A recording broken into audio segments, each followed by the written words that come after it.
khaufun alaihim, tidak takut kecuali kepada Allah. Yang kedua, walahum yahzanun,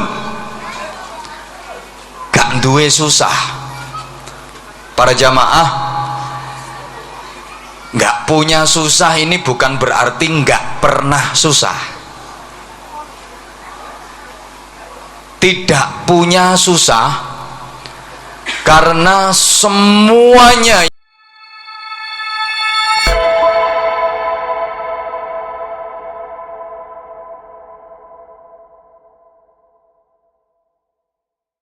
qurrati a'yunina Muhammadin sallallahu alaihi wasallam sahibis syafa'ah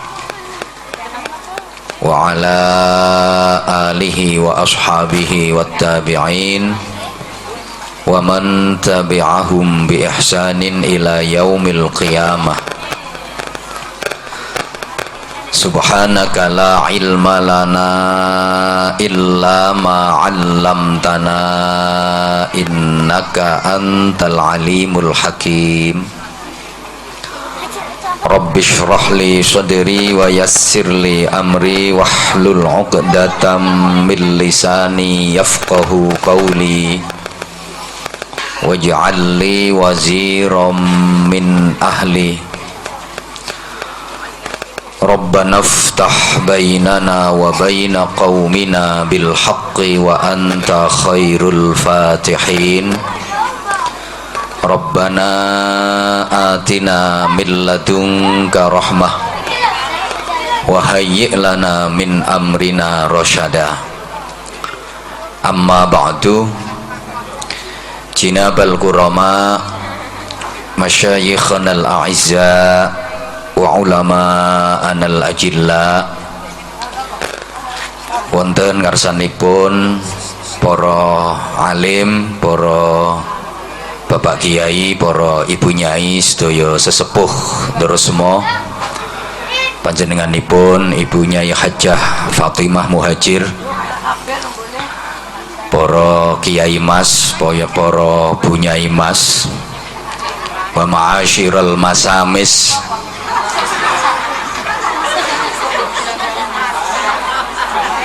yang sama-sama kita takzimi dan yang dimuliakan Allah, tokoh-tokoh masyarakat yang berkesempatan hadir, konco-konco santri ingkang kula tresnani, hadirin hadirat, para jamaah, juga tidak ketinggalan para pemirsa TV 9 yang santun menyejukkan dimanapun berada. Mudah-mudahan senantiasa dirahmati Allah subhanahu wa ta'ala. Para jamaah, mudah-mudahan kita semuanya mendapatkan manfaat, hikmah dan barokah dari ekspresi cinta kita kepada seorang alim kekasih Allah, Al-Imam As-Sayyid Ali Asghar, yang kita hormat haulnya ke 388 malam hari ini. Amin Allahumma.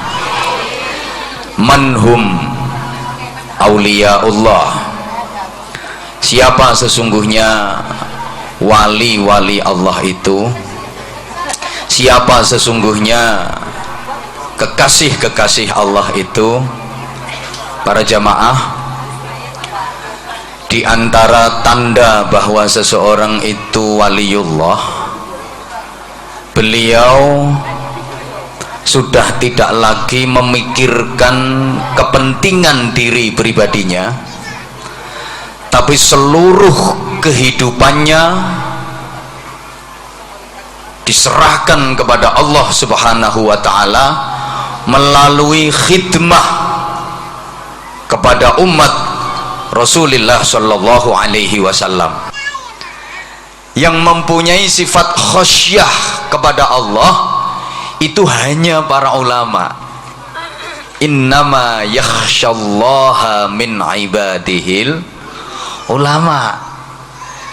Sing gadah sifat khosyah dateng Gusti Allah niku ulama.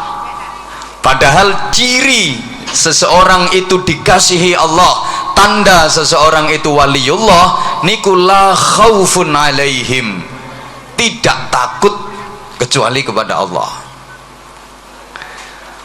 Yang kedua, walahum yahzanun, gak duwe susah. Para jamaah, gak punya susah ini bukan berarti gak pernah susah. Tidak punya susah karena semuanya yang berkaitan dengan dirinya telah diserahkan kepada Allah, sehingga tidak ada rasa takut dan khawatir akan kehilangan sesuatu. Lawang semuanya sudah diserahkan kepada Allah, berarti kan sudah merasa tidak memiliki apa-apa. Sedoyo sampun dipasrahno dateng Gusti Allah, berarti wis rumangsa gak duwe apa-apa. Lah wong iku nek rumangsa gak duwe apa-apa, gak akan pernah takut kehilangan. Kate kehilangan apa wong gak duwe apa-apa. Oleh karena itu, mohon maaf para jamaah sekalian, mengimani bahwa seseorang itu waliullah itu tidak wajib. Iman bahwa seseorang itu waliullah itu tidak wajib. Karena rukun iman itu kan nggak ada toh, iman kepada wali, apalagi wali murid.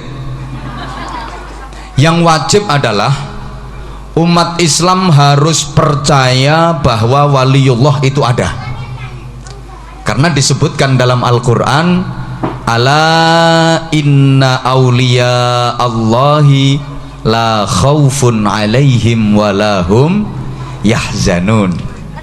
Karenanya mempercayai bahwa waliullah itu ada, itu wajib bagi kita umat Islam. Cuma siapa beliau-beliau di antara kita itu yang tahu hanya Allah Subhanahu wa ta'ala. Maka tidak perlu memperdebatkan si A itu wali, si B itu wali, gak perlu gegeran. Soalnya sing seneng gegeran ngono iku jelas podo gak waline.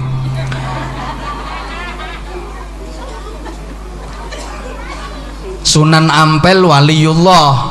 Lah kita kok tahu dari mana? Ya umumnya orang mengarani dan dari tanda-tandanya.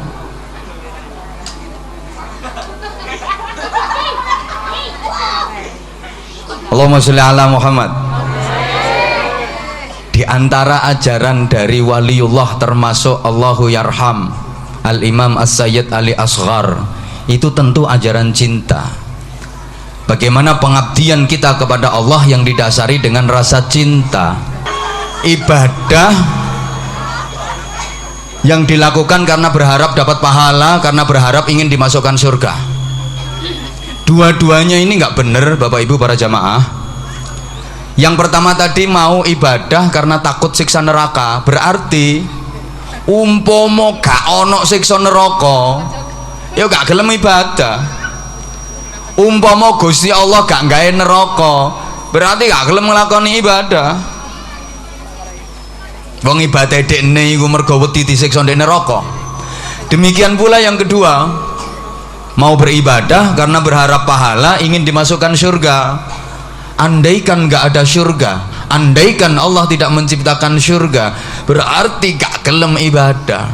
Nah, yang ketiga, ini levelnya tinggi, motivasinya sangat mulia. Ibadah yang dilakukan bukan karena takut siksa neraka, bukan karena berharap ingin dimasukkan surga, tapi berdasarkan cinta yang semata-mata hanya berharap ampunan, kasih sayang dan ridho Allah Subhanahu wa ta'ala. Allahumma sholli ala Muhammad. Saking pentingnya ibadah berdasarkan cinta ini, ada seorang sufi besar yang hidup di abad ke-9, namanya Rabi'ah Al-Adawiyah. Iki wali wedok, Bu. Rabi'ah Al-Adawiyah ini terkenal dengan munajat cintanya, ibadah yang berdasarkan cinta. Saking cintane nang Gusti Allah, Rabi'ah Al-Adawiyah niki lek qiyamul lail, tahajud tiap malam itu 1000 rakaat. Sami nggih kali ibu-ibu mriki? Mbel. Wong iku nek ahli tahajud, ahli qiyamul lail, wajahnya cerah, bersinar. Gak buruk-buruk ngono iku. Melihat fenomena banyaknya orang yang ibadahnya masih karena takut neraka dan ingin masuk surga, Nyai Rabi'ah Al-Adawiyah itu pernah kasih sindiran. Satu ketika beliau, monggo Yai, monggo ngapunten afuan, sungkan aku nang Kiai ini lungguh kursi atas, aku dikei kursi empuk ngene ngadeg ae kula.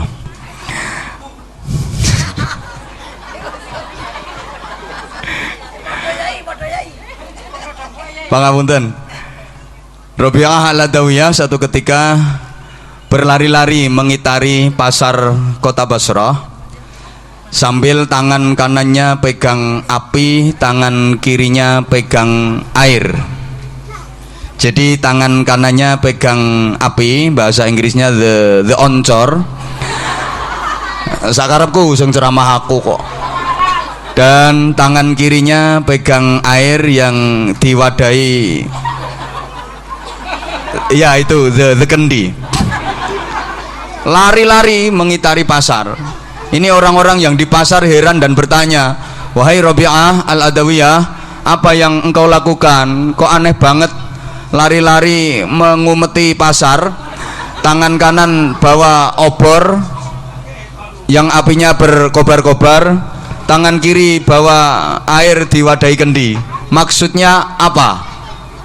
Rabi'ah Al-Adawiyah menjawab, "Dengan api di tangan kananku ini, aku akan membakar surga agar surga ini berkobar-kobar apinya dan panas membara, sehingga tidak ada lagi orang yang beribadah karena ingin dimasukkan ke surga." Nah, swargane panas. Dengan air di tangan kiriku ini, aku akan menyiram neraka sehingga api neraka jadi padam dan tidak ada lagi orang yang beribadah karena takut disiksa di neraka. Ini sesungguhnya sindiran buat kita yang rata-rata ibadahnya masih karena takut neraka, karena ingin masuk surga. Gelem ibadahi soalnya diweden-wedeni siksa neraka, gelem ibadahi soalnya diiming-iming nikmat swarga. Lagi-lagi Rabi'ah Al-Adawiyah berdoa dengan munajat cinta yang sangat indah. Ini yang harus kita teladani. Doanya begini, "Ya Allah, kalau aku beribadah kepadamu karena ingin masuk surga, maka jangan pernah dekatkan aku ke surga, jauhkan aku sejauh-jauhnya dari surga, jangan pernah ciumkan kepadaku aroma surga. Kalau aku beribadah kepadamu karena takut neraka, maka benamkan aku ke jurang neraka yang terdalam, siksa aku dengan siksa neraka yang paling pedih. Tapi kalau aku beribadah kepadamu karena cinta, maka curahkan selalu kasih sayang dan ridhomu kepadaku." Allahumma sholli ala Muhammad. Para jamaah, hidup ini memang harus ada cinta, karena love is the power of life. Iki aku yo karo artine yoan. Hidup ini kalau nggak ada cinta, jadinya hampa, tak bermakna, tak berguna. Hidup tanpa cinta bagai taman tak berbunga. Hai, begitulah kata para pujangga. Halo, halo. Cinta inilah yang menggerakkan roda kehidupan kita, para jamaah. Kencang atau lambat perputaran roda hidup kita ditentukan oleh tinggi rendahnya kualitas cinta kita. Semakin tinggi kualitas cinta, semakin kenceng laju roda kehidupan kita. Tapi kalau rendah kualitas cintanya, maka laju roda kehidupan itu ya kayak becak bane gembos. Nah, pertanyaannya sekarang, apa yang kita cintai dalam hidup ini? Karena ini sangat menentukan gerak roda kehidupan kita. Para jamaah rahimakumullah, kalau yang kita cintai itu dunia, pasti fokus hidup kita juga akan kepada dunia itu. Direwangi nyambut gawe, kerja keras, mesti tujuannya gelek dunia. Halo, orang itu kalau cinta duit, sing dipikirno mesti ya duit. Betul? Itu sesungguhnya hanya akan menyengsarakan diri kita. Saya pernah sampaikan beberapa waktu lalu, orang kalau cinta harta, cinta kekayaan dunia, pasti hidupnya akan sengsara karena dia diperbudak oleh harta dan kekayaan dunia yang dicintainya itu. Ketika Nabi Musa mendapatkan perintah dari Allah untuk berkholwah, bermunajat ke bukit Tur Saina, ini kalau orang nyebutnya Tur Sina lebih gampangnya, kan 40 hari 40 malam itu. Dalam perjalanan di satu gurun Sahara itu, Nabi Musa bertemu dengan seorang penggembala kambing, kepethuk karo wong angon. Lagi penggembala kambing ini berdoa, bermunajat, tapi doanya secara syariat salah. Nabi Musa mendengar penggembala ini berdoa begini, "Ya Allah, kamu di mana? Rumahmu mana? Kalau aku tahu alamatnya, aku akan ke sana. Halaman rumahmu akan aku bersihkan, tempat tidurmu akan aku rapikan, selimutmu akan aku cuci. Aku akan menyiapkan minuman untukmu dan aku akan menyisir rambutmu." Nabi Musa mendengar orang yang berdoa secara syariat salah ini, langsung marah Nabi Musa. Emang Nabi Musa itu karakternya kan keras, jangankan orang biasa. Wong Nabi Harun saja ketika dipasrai umat, waktu ditinggal kholwat selama 40 hari, jangan sampai umat kembali murtad, ternyata banyak umatnya yang murtad. Ini Nabi Harun ini langsung dicandak. Dicandak itu bahasa Indonesianya apa ya? Iya, dicandak jenggotnya, dioyok-oyok gitu. Iki kok umpama ana sing jenggoten ono kena digawe praktek iki. Jadi dicandak jenggote, cek langsung dioyok-oyok. Wah, diserai umat 40 dino ae iso murtad. Keras emang. Jadi jangan heran karena al ulama warasatul anbiya, para ulama, para alim, para kiai itu pewarisnya para nabi, bukan cuma mewarisi nabi satu. Ya ada yang mewarisi karakternya Nabi Musa, ada ulama itu yang kereng gitu, keras ketika melihat pelanggaran syariat langsung Allahu Akbar. Nah, semuanya kok kaget sampean. Nabi Musa itu keras ketika mendengar yang ada pelanggaran syariat, langsung, termasuk ini doa secara syariat salah. Wong donga kok, "Ya Allah, kamu di mana? Rumahmu mana? Kalau aku tahu alamatmu, aku akan ke sana. Halaman rumahmu akan aku bersihkan, tempat tidurmu akan aku rapikan, selimutmu akan aku cuci, aku akan menyiapkan minuman untukmu dan aku akan menyisir rambutmu." Nabi Musa langsung marah, digetak ini, "Kang, donga sembarangan. Oh nanggep Gusti Allah iku apa? Ngawur ae." Musa, dalem ya Allah. Kamu ingat waktu perjalanan kemari di sebuah gurun kamu ketemu sama penggembala pak kambing yang berdoa, menurutmu doanya salah, terus kamu bentak dia, kamu marah-marahi dia, dia ketakutan lari terbirit-birit. Iya ya Allah, saya ingat. Ketahuilah Musa, sesungguhnya dia itu adalah salah satu wali dari wali-waliku, dia kekasihku. Aku perintahkan kamu untuk mencari dia sampai ketemu, sampaikan pesanku kepadanya bahwa dia aku kasih, dia adalah waliku, dia adalah kekasihku. Nabi Musa kaget. Hah? Gusti Allah gak masuk akal ya. Ya kira-kira Nabi Musa ngono temen tak gak, aku ya gak roh, ya kira-kira ae. Kira-kira. Tapi Allah dawuh kayak gitu. Maka Nabi Musa dalam perjalanan kembali melalui jalan yang dilewati waktu berangkat dengan harapan mudah menemukan penggembala kambing tadi. Betul para jamaah. Sampai di tempat di mana Nabi Musa ketemu penggembala waktu berangkat, di tempat itu juga ketemu sama penggembala tadi. Dia juga berdoa, bermunajat, doanya sama persis dan diulang-ulang. Buanter dibalan-baleni, ada sikape ngregetno, ambek lungguh metengkrang ngono lho ndonga. Kate tak praktekno gak wani aku, soalnya kata kiai-kiai. Akhirnya Nabi Musa mendekat perlahan-lahan, terus dehem ngono. Orang ini noleh. Begitu dia noleh melihat Nabi Musa di sampingnya, dia ketakutan, melawayu maneh. Wah, wong iki maneh melawayu. Dipanggil sama Nabi Musa, Mas Bro. Ini untuk memudahkan pemahaman. Nabi Musa manggilnya yo gak Mas Bro ngono rek, yo. Iki cek gampang dipahami. Mandeka Mas Bro, mo paling aku kate diamuk meneh yo. Enggak, aku enggak kate ngamuk. Apane wingi aku diwamuk-amuk koyo ngono. Enggak, mlawayu ae. Mandeka, enggak. Mandeka, enggak.